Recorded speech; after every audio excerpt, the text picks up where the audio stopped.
하나님의 말씀을 봉독해 드립니다. 오늘 말씀을 봉독해 드릴 말씀은 구약성경 창세기 12장 10절부터 20절까지의 말씀을 보시겠습니다. 구약성경 창세기 12장 10절부터 20절까지의 말씀을 대독해 주시겠습니다. 그 땅에 기근이 들었으므로 아브라함이 애굽에 거류하려고 그리로 내려갔으니 이는 그 땅에 기근이 심하였습니다. 그가 애굽에 가까이 이르렀을 때에 그의 아내 사레에게 말하되 내가 알기에 그대는 아리따운 여인이라 애굽 사람이 그대를 볼 때 이르기를 이는 그의 아내라 하여 나는 죽이고 그대는 살리리니 원하건대 그대는 나의 누이라 하라. 그러면 내가 그대로 말미암아 안전하고 내 목숨이 그대로 말미암아 보존되리라 하니라. 아브라함이 애굽에 이르렀을 때에 애굽 사람들이 그 여인이 심히 아리따움을 보았고 바로의 고관들도 그를 보고 바로 앞에서 칭찬하므로 그 여인을 바로의 궁으로 이끌어 들인지라. 이에 바로가 그로 말미암아 아브라함을 후대하므로 아브라함이 양과 소와 노비와 암수 나귀와 낙타를 얻었더라. 여호와께서 아브라함의 아내 사레의 일로 바로와 그 집에 큰 재앙을 내리신지라.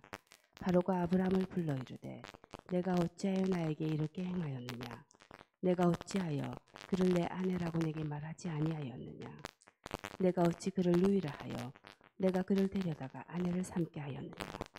내 아내가 여기 있으니 이제 데려가라 하고 바로가 사람들에게 그의 일을 명하매 그들이 그와 함께 그의 아내와 그의 모든 소유를 보내었더라.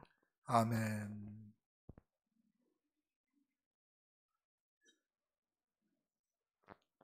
예수님께서 공생애를 시작하려고 하실 때에 마귀가 찾아와서 예수님을 세 가지로 시험했습니다. 그 세 가지 시험 중에서 첫 번째 시험은 돌덩이들을 떡덩이로 만들라 하는 시험이었습니다. 이것이 첫 번째 시험이고 첫 번째 유혹이었습니다. 그 다음 시험은 다 아시겠지만 성전 꼭대기에서 뛰어내리라는 시험이고 그 다음 시험은 나에게 절하라 마귀가 했던 시험입니다. 이 세 가지 시험 중에서 첫 번째 시험이 바로 돌들로 떡덩이를 만들으라는 시험. 그것은 다른 말로 해서 바로 먹는 것에 대한, 먹고 사는 것에 대한 시험인 겁니다. 마귀가 가장 먼저 하는 유혹과 시험이 바로 먹고 사는 것에 대한 문제로 시험한 거고 유혹한 겁니다. 왜 이 순서가 중요할까요? 마귀는 잘 알고 있거든요. 사람들을 가장 쉽게 그리고 가장 빠르게 유혹할 수 있는 방법이 바로 이 먹고 사는 문제로, 현대적으로 말을 한다면 돈 문제로 유혹하는 것이 가장 빠르게 이 사람을 무너뜨릴 수 있다는 것을 알기 때문에, 그래서 모든 유혹 가운데 그가 명예욕보다, 권력욕보다 이 먹고 사는 문제에 대한 욕구가 가장 강할 것을 알기 때문에 첫 번째로 주님을 시험한 것이 먹고 사는 문제에 대한 유혹이었던 겁니다. 마귀가 예수님에게 했던 이 첫 번째 시험, 첫 번째 유혹, 그것이 바로 지금 아브라함에게 닥쳐왔습니다. 아브라함은 지금 먹고 사는 문제에 직면했습니다. 10절 말씀을 보시게 되면 가나안 땅에 무엇이 들었다고 했습니까? 기근이. 그냥 기근이 들은 게 아닙니다. 기근이 어땠다고요? 심했다고요. 아주 지독한 흉년이 들어가지고 먹을 양식이 모자라서 굶주리는 사람들이 속출하고 있는 겁니다. 방법을 찾아야 합니다.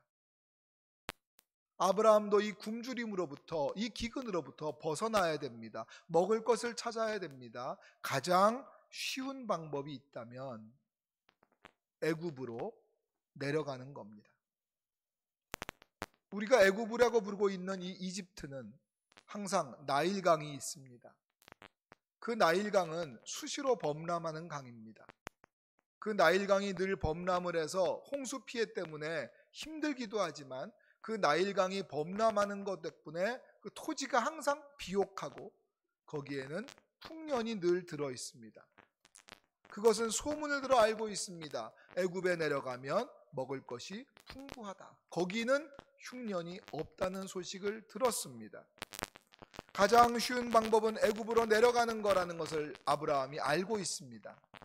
그런데 아브라함에게 이 문제는 갈등이 되었습니다. 이것이 아브라함에게는 큰 시험이었고 큰 유혹이었던 겁니다. 대체 애굽으로 내려가는 것이, 기근을 피해서 애굽으로 내려갔다고 하는 것이 왜 아브라함에게 큰 시험이고 큰 유혹일까요? 애굽으로 내려가는 것은 하나님의 뜻이 아니었기 때문입니다. 왜 제가 이렇게 말할까요? 아브라함이 지금 어디에 있습니까? 가나안에 있습니다. 이 가나안이 어떤 땅입니까? 하나님께서 아브라함에게 약속하신 약속의 땅입니다. 하나님은 아브라함이 여기서 하나님과 교제하고 여기서 하나님의 복을 누리기를 바라십니다. 하나님의 공급하심을 믿기를 바라십니다. 그래서 하나님께서 아브라함을 저 멀리 갈대아 우르에서 이 멀리 가나안까지 불러오신 겁니다. 우르에서 가나안까지, 이것이 결코 쉬운 일정이 아닙니다. 갈대아 우르에서 하란까지 직선거리만 900km가 됩니다. 하란에서 아브라함이 살고 있는 세겜을 넘어서 헤브론까지 600km가 넘습니다. 이것은 직선거리를 계산한 거고 도로를 따라서 이동하는 거리는 적어도 그보다 2배 이상 되었을 것으로 추정하기 때문에 근 3000km의 거리를 이동해 와야 했습니다. 아브라함이 갈대아 우르에서 출발할 때 나이가 60이었고 하란에서 출발할 때 75세 노인이었습니다. 제가 말을 좀 실수한 것 같습니다. 취소합니다. 75세 노인, 이 단어는 취소입니다. 75세였습니다.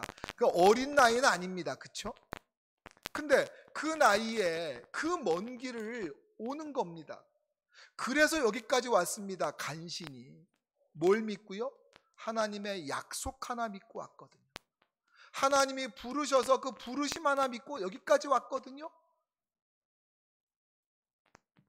그렇다면 그렇게 힘들고 엄청난 여정을 거쳐서 그 나이를 먹고도 여기까지 내가 쫓아온 거라면, 하나님이 여기까지 나를 인도해서 데리고 온 거라면 이 가나안 땅은 응당 아브라함에게 큰 복을 주는 땅이어야 마땅한 것 아니겠냔 말이죠.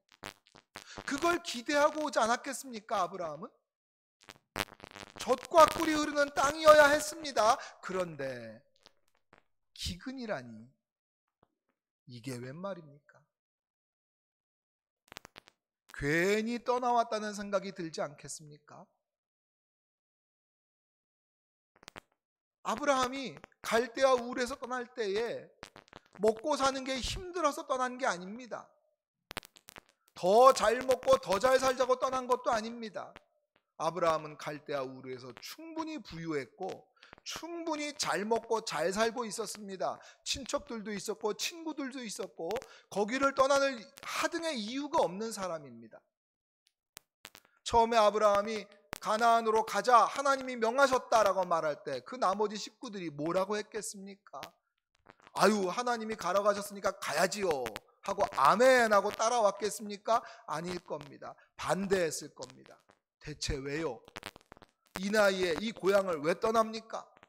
거기 뭐가 그렇게 좋은 게 있어서요? 여기보다 훨씬 좋은 땅이랍니까? 가나안에 대해서 아무것도 모릅니다. 히브리서에 말씀하듯이 갈 바를 알지 못하고 가야 하는 땅입니다. 지금처럼 인터넷만 살펴보면, 유튜브를 보게 되면 저 멀리 있는 아일랜드, 아이슬란드, 뉴질랜드 할 거 없이 이 자리에서 다 그 나라의 정보를 다 파악해보고 날씨가 어떻고 경제가 어떻고 이런 거 알 시대가 아니지 않습니까? 해외여행이 자유화되었던 시대도 아닙니다. 그 멀리 뭐가 기다리는지, 어떤 나라인지, 어떤 상황인지 아무것도 모르는데 거기를 가자고 하는데, 그걸 찬성할 가족들이 어디 있습니까? 그 가족들의 반대를 무릅쓰고라도 가자, 하나님이 부르신다, 하나님이 약속하셨다, 그거 하나 믿고 여기까지 왔는데, 와봤더니 기근이 심했다는 거예요. 돌아가고 싶었을 겁니다. 출애굽한 이스라엘이 그랬거든요. 그들이 애굽에서 노예 생활하면서 너무 힘들고 어려워서 하나님 앞에 맨날 기도했습니다. 하나님, 우리를 살려주세요. 우리를 구원해 주세요. 이 노예 생활 좀 끝나게 해주세요. 430년 만에 하나님이 그 기도에 응답하시고 모세를 보내서 이스라엘을 애굽에서부터 탈출시키셨습니다. 그냥 탈출시킨 게 아닙니다. 약속의 땅, 복의 땅 가나안으로 들어가게 해주셨는데, 그렇게 기도해서 응답받고 하나님이 끌어낸, 그렇게 하나님이 축복의 땅으로 이끌어내는 그 이스라엘은 애굽에서 탈출함과 동시에 40년 동안 계속해서 그들은 불평하고 원망하고 투덜댔습니다. 그들이 계속 뭐라고 말했습니까? 옛날에 애굽에서 노예로 살 때가 더 좋았다. 지금보다 그때가 더 나았지. 계속해서 돌아가자고 합니다. 계속해서 다시 가자고 합니다. 괜히 나왔다고 합니다. 괜히 하나님 말씀 따라왔다고 투덜대고 불평하고 40년 동안 그들은 그러고 다녔습니다. 이스라엘이 그랬습니다. 누군가의 전도를 받아가지고 교회 와봤더니 과거에 내가 믿던 종교를 버려버리고 기독교로 개종했더니만, 그랬더니 더 건강하고 사업도 더 잘 되고 모든 일이 막 잘 되고 형통할 줄 알았는데 이게 웬걸. 괜히 교회 왔더니 더 아픈 것 같기도 하고, 교회 왔더니 자꾸 사업이 꼬이는 것 같기도 하고, 뭐가 잘 안 되는 것 같기도 하고, 그러니 옛날 어른들 생각이, 어른들 말씀이 생각납니다. 한 집안에 다른 종교 갖는 거 아니라는 어른들 말씀이 생각나서 옛날로 돌아가야 되나, 다시 옛 종교로 돌아가나, 교회를 떠나야 되나 하는 그런 고민이 생기는 사람들이 있습니다. 출애굽한 이스라엘이 딱 그렇다고요. 그리고 아브라함의 심정이 지금 딱 그렇습니다. 괜히 왔나 보다 싶은 거예요. 이 갈등 속에 아브라함은 애굽으로 떠납니다.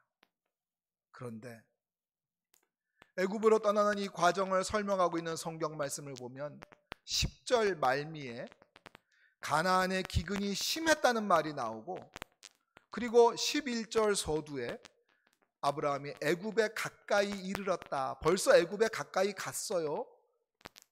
근데 이 10절 말미에 가나안의 기근이 심했다는 말과 11절 서두에 애굽의 기근이, 아니 애굽에 가까이 갔다 하는 요 두 개의 문장 사이에 뭔가 좀 허전해 보이지 않으십니까? 뭔가 좀 빠진 게 있지 않습니까? 이 문장 사이에 뭐 좀 없는 거 발견되지 않습니까? 뭐가 좀 없지 않습니까? 기근이 심했습니다. 그래서 애굽에 내려갔습니다. 이 사이에 뭐 하나 있어야 되지 않을까요? 뭐가 없습니까? 기도했다는 말이 없어요. 아브라함이 애굽에서가 아니고 가나안으로 들어왔을 때 아브라함이 제일 먼저 한 게 뭐였습니까? 예배한 거였습니다. 장소를 옮길 때마다 예배했습니다. 그리고 하나님의 이름을 불렀다고 말합니다. 다시 말해서 찬송하고 기도했습니다. 바벨탑 사건 이후에 끊어졌던 예배가 아브라함이 회복되어졌고 기도가 회복되어진 삶을 살았습니다. 그랬던 아브라함인데 이번에 애굽으로 내려갈 때는 기도했다는 말이 없어요. 어쩌면 아브라함은 하나님께 크게 실망했을지 모릅니다.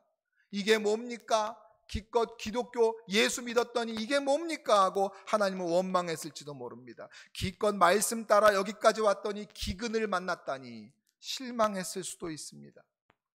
혹은 그가 먹고 사는 문제, 사업에 관련된 문제는 신앙생활과 별개다 생각해서 아예 기도도 안 해봤을 수 있습니다. 가끔씩 우리 교우들에게는 아직 그런 얘기를 한 번도 못 들어봤습니다. 제가 그런 얘기 하지 말라고 늘 얘기하니까 저한테 그런 얘기 안 하지만 저는 과거에 그런 얘기를 종종 들어봤습니다. 목사님은 목사님이라서 잘 모르지만 사업은 그런 게 아니에요. 사업은 다른 거예요. 신앙생활과 물질생활을 다르게 아예 구별짓고 사는 사람들을 가끔 만날 때가 있습니다. 이건 사업의 문제니까, 먹고 사는 문제니까 이건 기도할 내용이 아니야 라고 사업적인 판단으로만 생각해서 기도 안 했을지도 모르겠습니다. 혹은 아브라함이 기도했는데 응답이 없었을 수 있습니다. 응답이 없었다면 응답이 올 때까지 기다려야 되는데 그는 기다리지 못했던 겁니다. 급해 죽겠는데, 당장 먹을 게 없는데, 당장 급한데 언제 응답이 오길 기다리나. 하나님이 가지 말라고 안 하는 거 보니까 가도 되나 보다 그러고 그냥 갔을 수도 있습니다. 무엇가 어찌 되었든지 간에 기도했다는 말이 없고, 더 중요한 건 하나님의 뜻과 하나님의 명과 하나님의 계획과 인도가 이 사이에 없었다는 겁니다. 아브라함이 갈대아 우르에서 가나안까지 어떻게 들어왔습니까? 하나님이 가라고 해서 오신 겁니다. 하나님이 약속하셔서 그곳으로 가라고 해서 그 말씀을 따라왔습니다. 그런데 지금 애굽으로 내려갈 때는 하나님의 뜻이 전혀 나오지 않고 그냥 자기 생각대로 내려갔습니다. 1절부터 9절까지 위대한 믿음의 여정을 보였던 아브라함의 모습이 11절 넘어가면서부터 갑자기 가장 옹졸하고 비겁한 졸장부로 변해버렸습니다. 아브라함이 자기 아내에게 뭐라고 말합니까? 여보, 당신이 너무 예쁜데 이대로 당신하고 나하고 부부로 애굽에 내려가면 사람들이 당신을 가만 놔둘 리가 없다. 근데 내가 남편이라 그러면 어떡하겠냐? 나부터 죽이고 당신 데려가겠지? 나 죽으면 어떡하냐? 나 살아야지. 그러니 가서 당신 사람들 만나거든 우리 오빠예요. 이렇게 소개해라. 그러면 물론 오빠겠죠. 아브라함이 나이가 많아요. 사례보다. 오빠는 맞아요. 거짓말 아니라고, 내가 오빠잖아. 거짓말 아니라고 그렇게 얘기할 수 있겠죠. 오빠라고 말해라. 그래야 내가 산다. 여러분, 이게 남편이 아내에게 시킬 거짓말이 이게 말이 되는 얘기입니까? 남들이 이 여자를 데려가든 말든 나 살겠다고 하는 거 아닙니까 지금? 그걸 부인에게 강요하고 있습니다. 나 살아야지.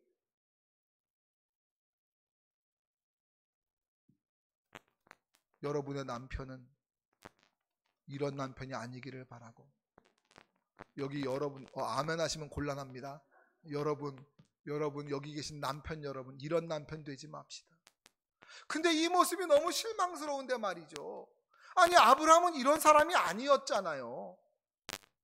아니 저 멀리 갈대아 우르에서 어딘지도 모르는 가나안까지 가는 이 어마어마한 위대한 신앙의 여정을 걸음을 걸어온 사람 아닙니까? 그래서 우리는 그들을 믿음의 조상이라고까지 부르고 있잖아요. 그 위대한 아브라함 어디 갔습니까?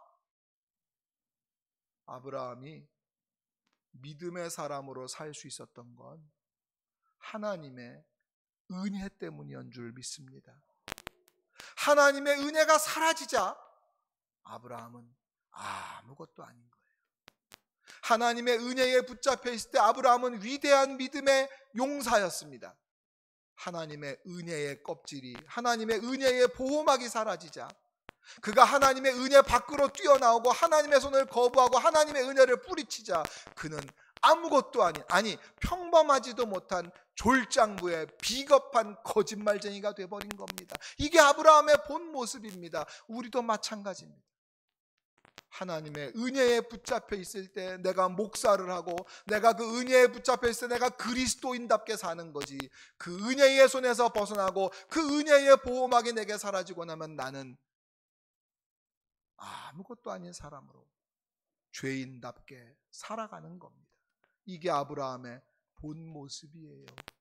노아가 의인된 것도 하나님이 그의 믿음으로 의롭다고 하셨으니까 의인이 된 것이지, 노아의 인생이 워낙 의로워서 의로웠다고 말하는 게 아닌 것처럼 아브라함도 하나님이 붙잡았을 때 의로운 사람인 것이지, 하나님의 손을 뿌리쳤을 때 아무것도 아닌 사람, 졸장부, 자기 부인을 다른 남자한테 넘겨주고 자기 목숨 사는 그런 사람의 모습이 바로 아브라함의 현재의 모습입니다. 아브라함은 알고 있었습니다. 아직 아무 일도 안 생겼잖아요. 누가 자기 부인에게 와서 뭐라고 말한 사람도 없습니다. 자기 부인을 뺏어간 일도 없습니다. 아직 아무 일도 안 생겼는데 아브라함은 미리 예측하고 있는 겁니다. 똑똑한 거죠. 무슨 일이 생길지 알고 있어요. 그걸 알면서도 어디로 갑니까? 애굽으로 가고 있는 거예요. 무슨 일이 생길지 압니다. 자기 부인에게 어떤 일이 닥칠지, 자기 목숨이 위태로울지 알고도 애굽으로 내려갑니다. 이 얼마나 어리석은 일입니까? 사람들은 이렇게 자기 자신을 합리화시키는 일에 아주 능숙해요. 먹고 살려면 어쩔 수 없다고, 이것이 최선이라고 자기를 설득합니다.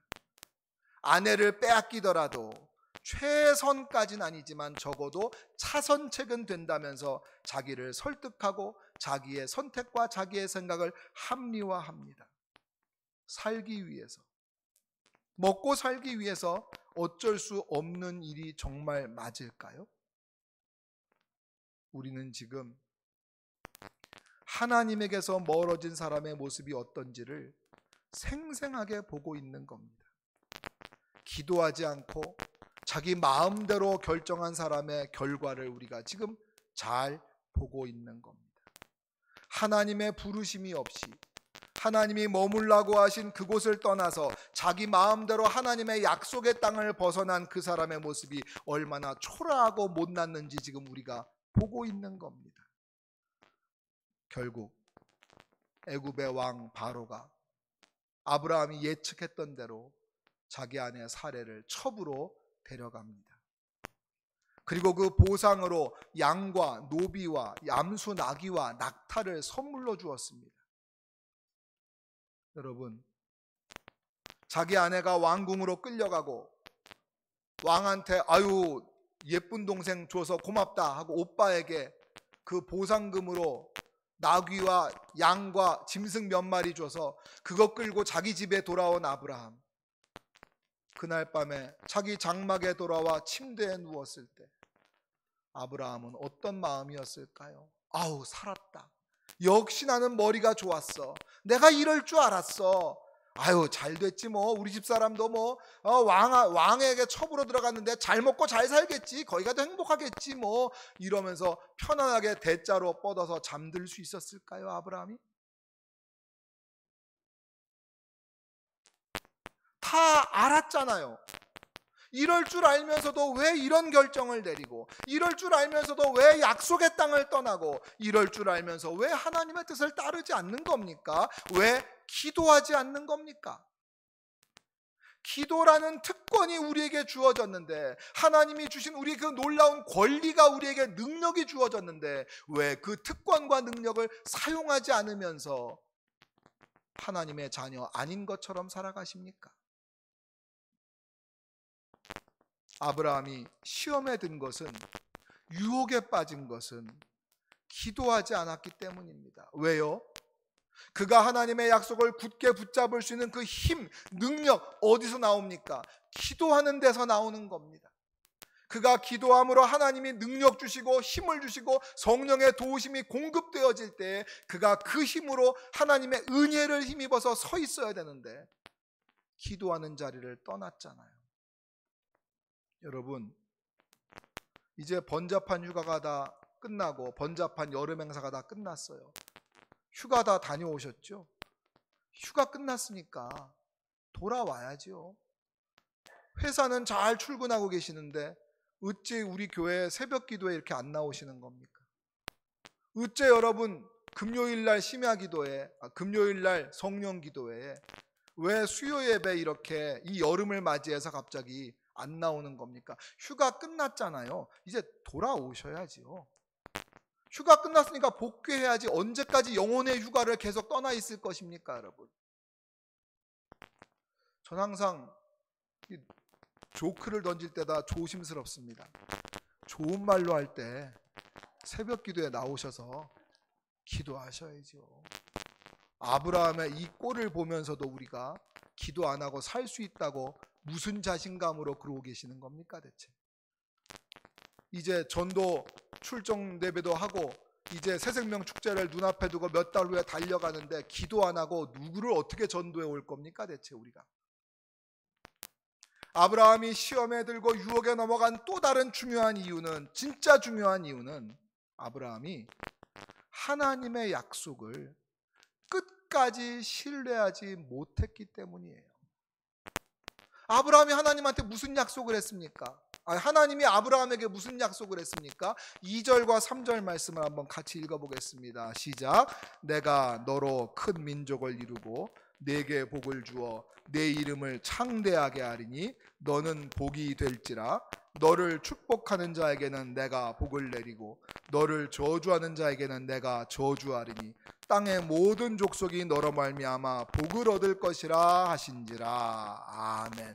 처음에는 이 약속을 믿고 발걸음을 옮겼지만, 그래서 결국 약속의 땅 가나안에 들어왔지만 끝까지 지키지 못하고 끝까지 신뢰하지 못했던 거예요. 근데 여러분, 근데 놀라운 것은 아까 찬송도 불렀지만 은혜 아니면 살 수 없는 이유가 여기서 나옵니다. 정말 놀라운 것은 아브라함은 하나님이 하신 약속을 잊어버렸지만 하나님은 이 약속을, 아브라함에게 하신 약속을 잊지 않으셨습니다. 이 약속을 기억하십니다. 그리고 지키십니다. 17절 말씀을 보면 하나님이 바로와 그 집에 큰 재앙을 내리십니다. 20절에서 바로는 백성들에게 명령합니다. 아브라함과 사레를 건들지 마라. 그들의 안전을 보장해 주십니다. 그리고 사레와 그 모든 소유를 내보내 줍니다. 아브라함은 하나님의 약속을 끝까지 붙잡지 못했지만 하나님이 그 약속을 기억하시고 그 약속을 지키셨습니다. 하나님의 이 약속의 은혜가, 그 약속이, 그 은혜가 아브라함의 목숨과 아브라함의 가정을 살린 줄로 믿습니다. 그 가정을 회복시키셨습니다. 아내를 돌아오게 했고 안전하게 했고, 아브라함이 약속을 떠났지만 하나님은 그 약속을 떠나지 않는 겁니다. 그렇다면 하나님이 우리에게 주신 약속은 무엇이 있을까요?